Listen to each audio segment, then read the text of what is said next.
আমরা কারো বিরুদ্ধে রাজনীতি করতেও আসিনি।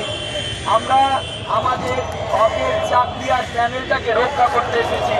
তাই কলকাতা থেকে দিল্লি সামগ্রিক সত্য গোটা ভারতবর্ষে পৌঁছাতে হবে। 8% আর 14% দুর্নীতি দিয়ে একটা প্যানেলের মূল্যায়ন হয় না, বরং 92% আর 86% দিয়ে আপনাকে মূল্যায়ন করতে হবে। এটাই আমাদের দাবি। আর এই দাবি নিয়ে আপনারা বারবার বলছি, জীবন জীবিকা সারা জীবনের আছে এটা। আপনারা কেউ যাবেন না, আপনারা বসুন বসুন, লড়াইয়ের ময়দান আমাদেরকে আমাদের ন্যায় পাওয়াবে। তাই আপনারা কেউ যাবেন না, একটা রাত থাকার চেষ্টা করুন, বুঝতে পারবেন এই থাকার মধ্যেও একটা মজা আছে, যা কখন আপনারা পারবেন। তাই প্রত্যেককে রিকোয়েস্ট করবো, কেউ চলে যাবেন না। কারণ আমাদের নিয়োগ অথরিটি হচ্ছে তিনি আশাবাদী নন। তাহলে যারা আমাদের নিয়োগ করলো তারাও আশাবাদী না, কারণ এই প্যানেলের বিরুদ্ধে সামগ্রিক একটা ষড়যন্ত্র আছে, সামগ্রিক ষড়যন্ত্র।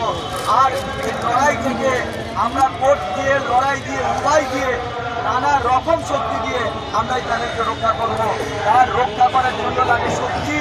তাই আপনারা প্রত্যেককে থাকবেন, কেউ চলে যাবেন। আর চলে গেলে আমরা বলছি বারবার, আমরা নিরাপত্তাহীন হয়ে উঠবো, শক্তিহীন হয়ে উঠবো। আর একটা সময় আপনারা কেউ কখনো নিজেদের ক্ষমা করতে পারবেন না। নিজের সন্তান সন্ততি পরিবারের অসুস্থ মা বাবা সকলের থেকে তাকিয়ে নিজে কয়েকটা দিন সহ্য করতে শিখুন। এইটুকু আপনাদেরকে রিকোয়েস্ট করবো। আপনারা স্যার ম্যাডাম, আপনারা আর পাঁচটা মানে লোকের মতো নয়, পড়াশোনা না জানা লোক নয়।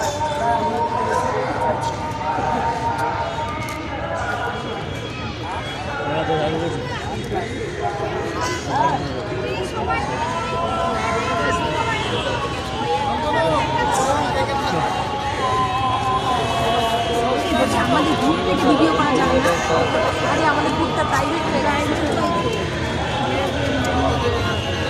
10টা পরে